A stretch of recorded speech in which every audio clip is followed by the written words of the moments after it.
दिल्ली के लोगों को परेशान करने में कोई कसर नहीं छोड़ी। इन्होंने दिल्ली सरकार के बहुत सारे काम रोके। लौटने के बाद अभी कुछ दिन पहले आपने देखा कि मैं और आतिशी जी कुछ सड़कों का मुआयना करने के लिए निकले।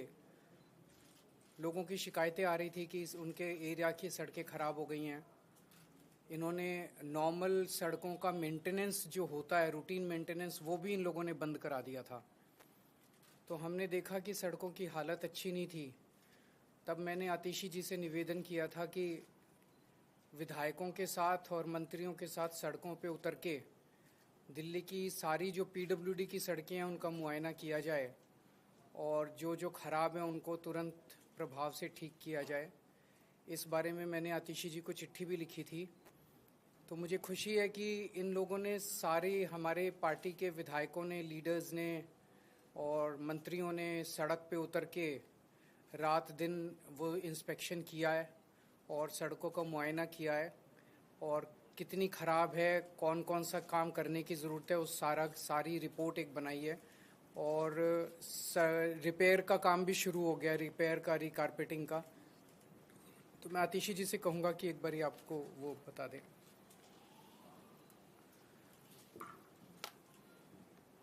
जैसा कि आप सब जानते हैं कि भारतीय जनता पार्टी की केंद्र सरकार ने आम आदमी पार्टी के खिलाफ, हमारे मुखिया अरविंद केजरीवाल जी के खिलाफ षड्यंत्र रचकर एक झूठे केस में फंसाकर अरविंद केजरीवाल जी को 6 महीने तक जेल में रखा। इस षड्यंत्र का मकसद ही था कि किसी भी तरीके से जो अच्छे काम दिल्ली की सरकार कर रही है, अरविंद केजरीवाल जी की सरकार कर रही है, उन कामों को रोका जाए। और हमने देखा कि किस तरह पिछले 6 महीने से दिल्ली के आम लोगों के डे टू डे कामों को रोका गया। लेकिन मुझे खुशी है इस बात की कि भारतीय जनता पार्टी का कोई भी षड्यंत्र सफल नहीं हो पाया। सुप्रीम कोर्ट ने हमारे मुखिया अरविंद केजरीवाल जी को जमानत दी, बहुत स्ट्रॉन्ग टर्म्स में केंद्र सरकार को लताड़ा। अरविंद जी के बेल पे बाहर आने के बाद वो और हम इंस्पेक्शन करने के लिए पीडब्ल्यूडी की कई सड़कों पे गए थे। मुझे उन्होंने एक पत्र भी दिया दिल्ली विधानसभा में पीडब्ल्यूडी की सड़कों की रिपेयर मेंटेनेंस को लेके। उसके बाद से दिल्ली की सरकार तुरंत प्रभाव से युद्ध स्तर पर पीडब्ल्यूडी की सड़कों को ठीक करने का काम कर रही है।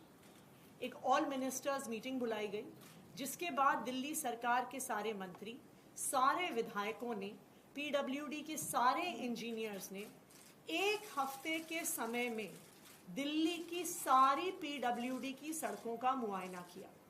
पीडब्ल्यूडी के पास दिल्ली की 1400 किलोमीटर की सड़कें हैं और कुल मिला के 7000 किलोमीटर का लेन लेंथ इन सड़कों का है।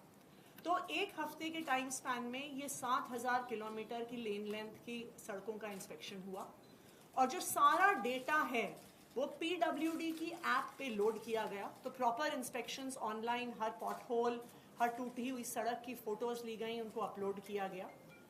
जो इन इंस्पेक्शन से निकल कर आया है वो मैं आपसे शेयर करना चाहूंगी और नेक्स्ट स्टेप्स क्या क्या है। इस इंस्पेक्शन से 89 रोड्स को पूरी तरह से रीकारपेटिंग और रीस्ट्रेंथनिंग के लिए आइडेंटिफाई किया गया है।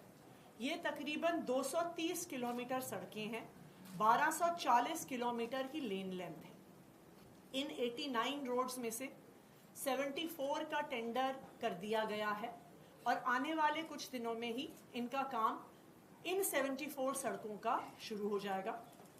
15 सड़कों का टेंडर इन प्रोसेस है और जैसे ही टेंडर कंप्लीट होगा with in a few weeks in remaining 15 सड़कों का भी काम शुरू हो जाएगा।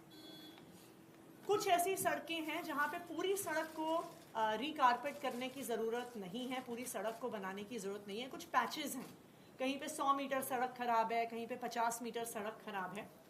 तो पैचवर्क के लिए 2,53,000 स्क्वायर मीटर्स को आइडेंटिफाई किया गया है पीडब्ल्यूडी की सड़कों में। मुझे खुशी है ये बताते हुए कि within the last week itself इसमें से 39,500 स्क्वायर मीटर्स का पैचवर्क ऑलरेडी हो चुका है और बाकी का हमारा टारगेट है दैट बाय 31 अक्टूबर रिमेनिंग जो पैचवर्क है उसको भी पूरा किया जाएगा। इस इंस्पेक्शन में 6,671 पॉट होल्स को आइडेंटिफाई किया गया, जिसमें से 3,454 को ऑलरेडी भर दिया गया है और जो रिमेनिंग 3,217 है उनको भी आने वाले कुछ दिनों में रिपेयर कर दिया जाएगा। हमारी एक इंस्पेक्शन में ये भी एक बात निकल के आई कि कई सारी सड़कें डैमेज्ड हैं क्योंकि वहाँ पे डीएमआरसी का काम चल रहा है, सराय काले खान के एरिया में आरआरटीएस का काम चल रहा है, डिस्कॉम्स ने कई जगह अपनी लाइंस ले करी हैं।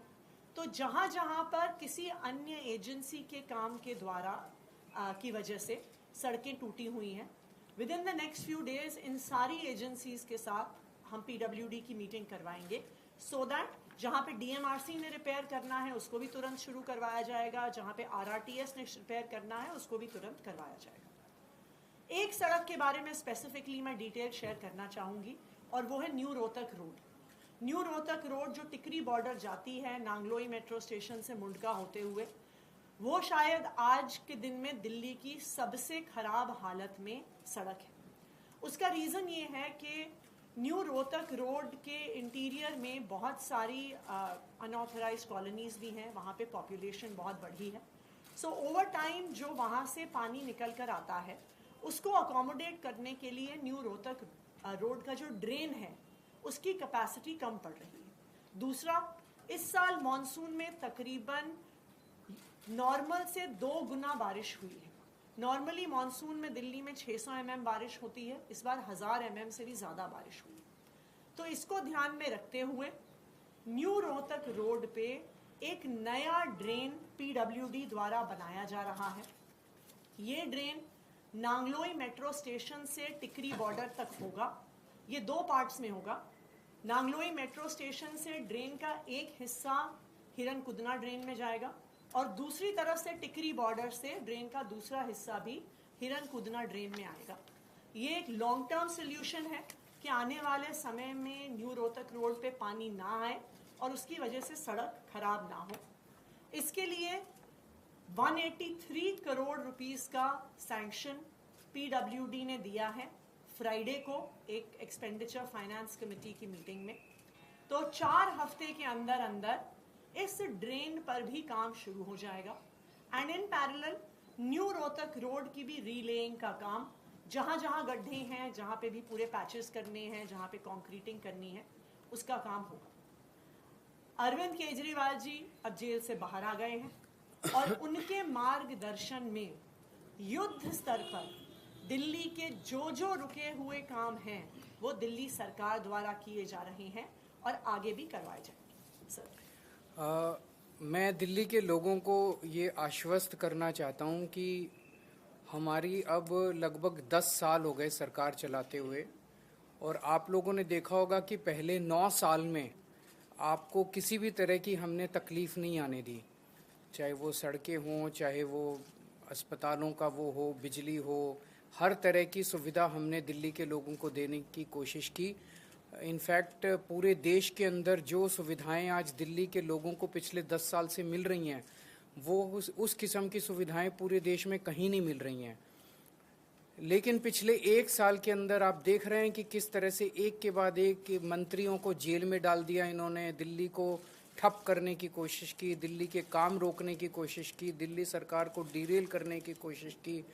उसके बावजूद भी हम लगे हुए हैं, हम डटे हुए हैं। अब मैं बाहर आ गया हूं और जितने भी रुके हुए काम थे और जो तकलीफ़ें और समस्याएं लोगों को हैं, मैं उनको आश्वस्त करना चाहता हूं। उन सब की तरफ हम लोग अब ध्यान दे रहे हैं और आपकी समस्याओं का निवारण करना हमारा फ़र्ज़ है। मुझे पता चला है कि दवाइयों की कमी बहुत ज़्यादा हो रही है अस्पतालों में और मोहल्ला क्लिनिक में। इन लोगों ने दवाइयाँ बंद कर दी। इन लोगों ने अस्पतालों में और मोहल्ला क्लिनिक में जो फ्री टेस्ट होते थे वो बंद कर दिए। इन लोगों ने जो फरिश्ते स्कीम होती थी, जब किसी का एक्सीडेंट हो जाए दिल्ली के अंदर उसको फ्री इलाज होता था, वो बंद कर दिया। इन्होंने सड़कों का रिपेयर बंद कर दिया। इन्होंने ओल्ड एज पेंशन बंद कर दी। इन्होंने इस तरह से कई सारे काम हैं, कई होम गार्ड्स की और कई लोगों की तनख्वाहें बंद कर दी। वो सारे कामों पे अब हम लग गए हैं। जो जो दिक्कतें जो काम बंद किए गए, आतिशी जी से मैंने कहा है, ये हमारी सरकार उन सारे कामों को चालू कराएगी और जो समस्याएं लोगों को हुई इसकी वजह से वो अब समस्याओं का निवारण करने की कोशिश करेंगे। सर, आज एक और रेड हुई है, आप ही के आम आदमी पार्टी के सांसद है राज्यसभा के, उनके ऊपर ईडी की रेड हुई है। ये समझ नहीं आ रहा, मतलब ऐसे ये कोई भ्रष्टाचार के खिलाफ तो जांच चल नहीं रही। जाहिर तौर पे इन्होंने मेरे को गिरफ्तार कर लिया, इन्होंने संजय सिंह को गिरफ्तार कर लिया, इन्होंने मनीष सिसोदिया को गिरफ्तार कर लिया, इन्होंने सत्येंद्र जैन को गिरफ्तार कर लिया, इन्होंने विजय नायर को गिरफ्तार कर लिया, इन्होंने विभव को गिरफ्तार कर लिया, इन्होंने आज संजीव अरोड़ा के ऊपर ईडी की रेड कर दी। तो ये कोई भ्रष्टाचार के खिलाफ जांच थोड़ी चल रही है। ये तो ऐसे लग रहा है जैसे प्रधानमंत्री जी एक पार्टी के पीछे पड़ गए हैं बुरी तरह से, और जितनी उनके पास ताकत है, एजेंसीज हैं, रिसोर्सेज हैं, सारे के सारे रिसोर्सेज एक पार्टी को और उसके नेताओं को ख़त्म करने के ऊपर लगा दिए हैं। लेकिन हमारे साथ भगवान है, हमारे साथ शक्ति है, तो हमने कोई गलत काम नहीं किया तो हम किस बात से डरेंगे। हरियाणा में भी इलेक्शंस हुए हैं और एग्जिट पोल बता रहे हैं कि बीजेपी जा रही है, नहीं आ रही है गवर्नमेंट में। क्या मुख्य कारण आपको लगते हैं जो मैं जाहिर तौर पे पूरे देश के अंदर अगर किसी सरकार का मुखिया, प्रधानमंत्री जी सुबह से शाम तक बस ईडी और सीबीआई करेंगे, बदला लेंगे, बदले की कार्रवाई करेंगे, लोगों को जेल में डालने का काम करेंगे, निर्दोषों को जेल में डालने का काम करेंगे, और केवल अब तो पूरा देश जानता है वो केवल एक आदमी के लिए काम कर रहे हैं, उनका एक दोस्त है, उसके लिए काम कर रहे हैं। तो धीरे धीरे जनता को समझ में आने लगा है कि वो भाषण कुछ और देते हैं और करते कुछ और हैं। तो अब वो जो उनका एक पर्दा था वो हटता जा रहा है और लोगों को के सामने सच्चाई सामने आ रही है कि किस तरह से लोग बेरोज़गारी से परेशान हैं, लोग महंगाई से परेशान हैं, लोग उनके भ्रष्टाचार से परेशान हैं।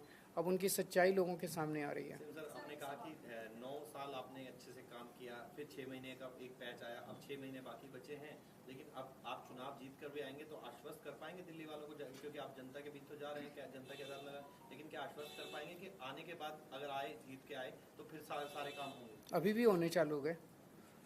बाद के आश्वस्त की तो बाद की बात है, अभी सड़कें होनी चालू हो गई, सारे काम होंगे। कुछ काम अभी पूरे हो जाएंगे, कुछ काम उसके बाद होंगे, कहीं फिर नए काम भी होंगे, सारे काम होंगे। बीजेपी नेता अनूप पांडे हैं, तो उन्होंने आपको जो दिया गया राज्यसभा सांसद का जो आवंटित आवास है उसको लेकर आपत्ति भी जताई है। कौन है अनूप पांडे? जगदीप धाकड़ जी को उन्होंने पत्र भी लिखा है, उन्होंने शहरी विकास मंत्री को पत्र भी लिखा है कि वो आवास आपको क्यों दिया गया। तो उनसे पूछ लो, मेरे को क्या पता कौन अनूप पांडे है। तो वो चिट्ठी उन्होंने धनखड़ साहब को लिखी है, धनखड़ साहब जो ठीक समझेंगे वो। तो उनकी चिट्ठी पे मैं कैसे प्रतिक्रिया दे सकता हूँ? जिस रोड का आपने जिक्र किया है, रोहतक वाली रोड पे, वहाँ पर मैम आपने खुद ही बताया कि समस्या बहुत बड़ी है और गंभीर समस्या है, लेकिन वहाँ मैं न्यूज़ कवर करने गया तो वहाँ के लोगों ने कहा कि एक दिन की ये समस्या नहीं है, काफी पहले से समस्या चली आ रही। लोगों में मायूसी और नाराजगी, इसे कैसे दूर करेंगे? चूंकि चुनाव इसको ठीक करा देंगे, पक्का ठीक कराएंगे। चुनाव से पहले मैं समझता हूँ कि ये सड़क जो है ये सिंबल बन गई है एक तरह से खराब सड़क का, और इसको ठीक कराना हमारी सबसे बड़ी प्राथमिकता है। मुझे पूरी उम्मीद है इसको चुनाव के पहले ठीक करा लेंगे। Thank you.